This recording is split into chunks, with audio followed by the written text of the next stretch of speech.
Hello दोस्तों, आप सभी का हमारे चैनल खबर मंथन में स्वागत है। दोस्तों, झारखंड में 24 घंटे में 460 नए संक्रमित मिले हैं। झारखंड में बुधवार को 460 नए संक्रमित मिले हैं। जमशेदपुर के टीएमएच में 2 संक्रमित की मौत भी हो गई है। इसी के साथ झारखंड में मरने वालों की संख्या 129 हो गई है। झारखंड में मिले 460 नए संक्रमितों को लेकर अब तक राज्य में कुल 14,131 संक्रमित मिल चुके हैं। इनमें से 5,199 स्वस्थ हो चुके हैं। इस समय कुल एक्टिव केस 8,803 है। भ्रम फैला रही है भाजपा, नौकरी देना सरकार की प्राथमिकता। हेमंत सोरेन ने कहा। झारखंड भाजपा द्वारा सोशल मीडिया में समाचार पत्रों की कटिंग लगाकर कहा कि सत्ता पाने के लिए हेमंत सोरेन ने वादों की झड़ी लगा दी थी, लेकिन वादों को पूरा करने की बात से मुकर रही है झारखंड की सरकार। भाजपा ने चुनाव के पहले की कटिंग लगाई है, जिसमें लिखा है कि सरकार बनी तो 1 साल में 5 लाख नौकरी, नहीं तो राजनीतिक से संन्यास। वहीं सरकार बनने के बाद एक भी बात को अभी तक पूरा नहीं किया गया है। इसी बात पर मुख्यमंत्री हेमंत सोरेन ने कहा कि प्रमुख विपक्षी दल एक झूठी एवं भ्रामक खबर चला रही, जिसके अनुसार अगले 3 वर्ष तक कोई नियुक्ति नहीं होगी। यह बिल्कुल झूठी एवं भ्रामक खबर है एवं इस पर आप सभी ध्यान ना दें। सीएम ने कहा कि झूठ बोलना, बार बार बोलना भाजपा की पहचान बनी है। क्या झारखंड सरकार किए हुए वादों को पूरा करेगी? आप हमें कमेंट में जरूर बताएं। सामान्य कॉलेजों में भी अब होगी बीएड की पढ़ाई। नई शिक्षा नीति से 2 साल के कोर्स में हो गया बड़ा बदलाव। नई शिक्षा नीति में शिक्षा की पढ़ाई यानी बीएड की रूपरेखा भी बदल दी गई है। अभी 2 वर्ष की कोर्स चल रहा है और 4 वर्ष से इंटीग्रेट कोर्स भी चल रहे हैं, लेकिन 2030 तक 2 वर्षीय कोर्स समाप्त हो जाएंगे और सिर्फ 4 वर्ष इंटीग्रेट कोर्स ही चलेंगे। इसके अतिरिक्त बीएड कॉलेजों तक ही इसकी पढ़ाई सीमित नहीं रह जाएगी, बल्कि सामान्य कॉलेजों में भी ये कोर्स चलेंगे। कक्षा 8 की विशेष परीक्षा के लिए जमा हुए 40,000 आवेदन। कक्षा 8 की विशेष परीक्षा के लिए परीक्षा फॉर्म जमा करने की प्रक्रिया पूरी हो गई। राज्य भर में लगभग 40,000 आवेदन जमा हुए। विशेष परीक्षा में ऐसे परीक्षार्थी को भी शामिल होने का अवसर दिया गया जो वर्ष 2020 की कक्षा 8 की परीक्षा में शामिल नहीं हुए थे। इसके अलावा बोर्ड परीक्षा में असफल विद्यार्थियों को भी परीक्षा में शामिल होने की अनुमति दी गई। विशेष परीक्षा कब होगी? झारखंड एकेडमिक काउंसिल द्वारा अभी इसकी तिथि घोषित नहीं की गई है। परीक्षा के आयोजन को लेकर जैक द्वारा स्कूली शिक्षा और साक्षरता विभाग को पत्र भेजा गया। सरकार से अनुमति मिलने के बाद परीक्षा की तिथि घोषित की जाएगी। हर पंचायत में 150 मजदूरों का नियोजन तय हो। ग्रामीण विकास सचिव आराधना पटनायक ने कहा कि मजदूरों को मनरेगा के तहत काम मिले या सुनिश्चित करे। मनरेगा कर्मियों की हड़ताल का असर नहीं हो और वैकल्पिक व्यवस्था के जरिए योजनाओं पर काम कराया जा सके, इस पर ध्यान दें। प्रति पंचायत अगले सप्ताह के अंदर 100 से 150 मजदूरों का नियोजन हो, यह सुनिश्चित करें। पटनायक मंगलवार को वीडियो कॉन्फ्रेंसिंग के जरिए मनरेगा योजनाओं और मजदूरों को काम मिलने की समीक्षा कर रही थी। मजदूरों की बढ़ रही संख्या समीक्षा में सभी विकास आयुक्त और प्रखंड विकास पदाधिकारी वीडियो कॉन्फ्रेंसिंग के जरिए जुड़े हुए थे। प्रवासी श्रमिकों के हेल्पलाइन सुनेंगे कोरोना पीड़ित शिकायत। झारखंड सरकार की ओर से प्रवासी श्रमिकों के लिए बनाए गए हेल्पलाइन आगे चीनी वायरस पीड़ितों को भी शिकायत सुनेंगे, वहां से समाधान के लिए पहल होगी। गंभीर मामलों में राज्य सरकार के शीर्ष स्तर को अवगत कराकर त्वरित पहल सुनिश्चित की जाएगी। श्रम विभाग के मुख्यमंत्री कार्यालय ने इस आशय को प्रस्ताव भेजा है। मुख्यमंत्री कार्यालय की हरी झंडी मिलते ही श्रम विभाग इस दिशा में काम शुरू कर देगा। प्रवासी श्रमिकों के लिए बनाए गए नियंत्रण कक्ष में फिलहाल हेल्पलाइन के लिए 40 फोन काम कर रहे हैं। इसका काम बदलने के बाद यहां कोरोना जांच में भी देरी से लेकर भर्ती के लिए सरकारी वाहन तक नहीं आने की शिकायत भी दर्ज की जा सकती है। 7 अगस्त से किसानों के लिए रेलवे चलाएगा किसान विशेष पार्सल ट्रेन, मिलेंगे कई फायदे। कोरोना वायरस महामारी की गंभीर स्थिति में किसानों की मदद के लिए भारतीय रेलवे ने बड़ा कदम उठाया है। रेलवे ने किसानों के लिए किसान स्पेशल पार्सल ट्रेन चलाने का फैसला किया है।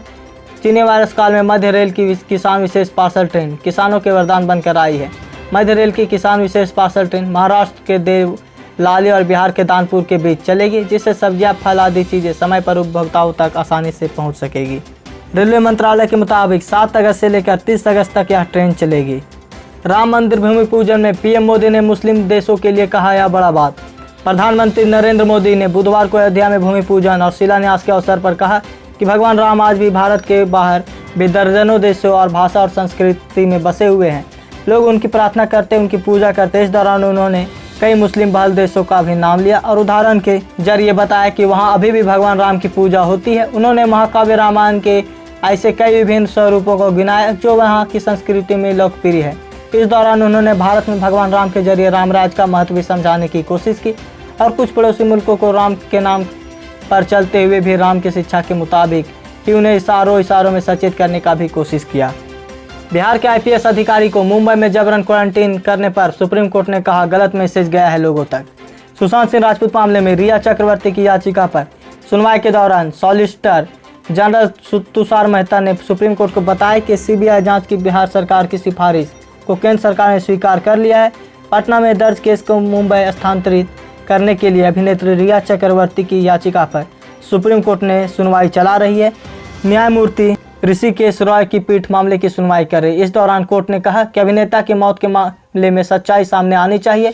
सुप्रीम कोर्ट ने कहा कि मुंबई पुलिस की पेशेवर प्रतिष्ठा अच्छी है, लेकिन बिहार पुलिस ऑफिसर को क्वारंटीन करना से अच्छा संदेश लोगों तक नहीं पहुंचा है। क्या मुंबई पुलिस मिली हुई है? अगर आपको लगता है तो आप हमें कमेंट में अपना राय जरूर बताएं। एक बार फिर चीन पर डिजिटल स्ट्राइक करने की तैयारी में भारत सरकार ने एक बार फिर चीन पर डिजिटल स्ट्राइक की है। भारत ने पहले 59 चीनी ऐप पर प्रतिबंध लगा दिया था। इसके बाद 47 ऐप को एक बार फिर प्रतिबंध कर दिया गया। तीसरी हड़ताल की तैयारी की जा रही है। खबरों के मुताबिक सरकार अन्य 15 चीनी ऐप पर प्रतिबंध लगाने को तैयार है। रिपोर्ट में जिन नए चीन ऐप पर सरकार प्रतिबंध लगाने जा रही है उनमें वीडियो एडिटिंग ऐप, कैपकट और Xiaomi के वेब ब्राउज़र ऐप शामिल है। 15 ऐप्स की सूची में कई और ऐप्स प्रतिबंध किया जाना है। इसमें जून के बाद किए गए ऐप्स के लाइव और प्रो संस्करण भी जोड़े गए हैं। भारत की दूसरी कोरोना वैक्सीन का पहले चरण में इंसानों पर टेस्ट रहा सफल। कल से दूसरा चरण होगा शुरू। भारत की दूसरी चीनी वायरस वैक्सीन का पहले चरण में इंसानों पर परीक्षण सफल रहा। देश में दूसरी स्वदेशी कोरोना वैक्सीन पर काम कर रही drug pharma company Zydus Cadila बुधवार को घोषणा की वैक्सीन के पहले चरण का ट्रायल सफल रहा। कंपनी ने कहा कोरोना के प्रसार को रोकने के लिए उसकी प्लाइम डीएनए वैक्सीन पहले फेज के ट्रायल में सुरक्षित पाई गई। इस घोषणा के बाद कंपनी अब गुरुवार से वैक्सीन के दूसरे चरण के ट्रायल पर काम करेगी। कंपनी ने बताया कि अब 6 अगस्त से दूसरे चरण के क्लिनिकल ट्रायल शुरू किए जाएंगे। अगर सभी परीक्षण सफल रहे तो जल्द ही मार्केट में कोरोना वैक्सीन उपलब्ध होगी। चीनी मोबाइल कंपनी वीवो ने छोड़ी IPL सीजन 13 की स्पॉन्सरशिप। लद्दाख के गलवान घाटी में भारत चीन सेना के बीच हुई हिंसक झड़प के बाद देश भर में चीन का विरोध शुरू हो गया। सरकार ने चीन के खिलाफ सख्त कदम उठाते हुए कई चीनी मोबाइल ऐप को देश में प्रतिबंध कर दिया। इसके साथ ही देश भर में लोगों ने चीनी वस्तुओं सेवाओं का बहिष्कार करना शुरू कर दिया है।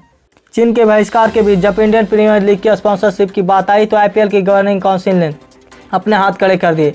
रविवार को फैसला हुई कि IPL गवर्निंग काउंसिल की बैठक में फैसला लिया गया कि चीनी मोबाइल कंपनी वीवो टूर्नामेंट की स्पॉन्सरशिप बनी रहेगी। इसके बाद चीन के प्रतिविरोध की आग को देखते हुए खुद ही वीवो कंपनी ने 13वें सीजन से अपना स्पॉन्सरशिप हटा लिया है। 452 पारस्यकों को जांच के बाद भी नहीं मिल रहा है मानदेय। राज्य में पलामू के 2 प्रखंडों के 452 पारस्यक ऐसे हैं जो सेवा तो दे रहे हैं लेकिन उन्हें मानदेय नहीं मिल रहा है। उनकी नियुक्ति सही है या नहीं, इस मामले को लेकर पिछले 1.5 साल से उनका मानदेय बंद है। नियुक्ति गलत बताकर 2019 में ही स्कूली शिक्षा और साक्षरता विभाग ने उन्हें सेवा मुक्त करने का निर्देश जारी किया था। मामला झारखंड विधानसभा में गूंजा था, लेकिन उसके बाद भी तत्कालीन विधानसभा अध्यक्ष दिनेश राव ने शिक्षा विभाग की कार्रवाई पर रोक लगाते हुए 5 विधायकों की कमेटी गठित की थी। विधायकों ने अपनी रिपोर्ट में फिर से एक बार जांच कराने और मानदेय भुगतान करने का आदेश जारी किया था। जश्न मना रहा था भारत, आतंकियों ने कर दिया ग्रेनेड से हमला। भारत आज 2 बड़े जश्न मना रहा है। एक तो अयोध्या में राम मंदिर निर्माण कार्य शुरू होने और दूसरा जम्मू कश्मीर से आर्टिकल 370 हटाए जाने के 1 साल पूरा होने का। ऐसे में आतंकी बौखलाए हुए हैं। इसी बौखलाहट में बुधवार को आतंकियों ने न जम्मू कश्मीर के शोपियां में सुरक्षा बलों पर हमला कर दिया। सुरक्षा बलों ने भी आतंकियों को मुंह तोड़ जवाब दिया। जम्मू कश्मीर में आतंकियों ने बुधवार को हरकतों को एक बार फिर से अंजाम देते हुए शोपियां जिले में सुरक्षा बलों पर हमला कर दिया। मिली जानकारी के मुताबिक जिले के संगालो पुल पर तैनात पुलिस और CRPF के जवानों को आतंकियों ने निशाना बनाया और ग्रेनेड पर हमला कर दिया।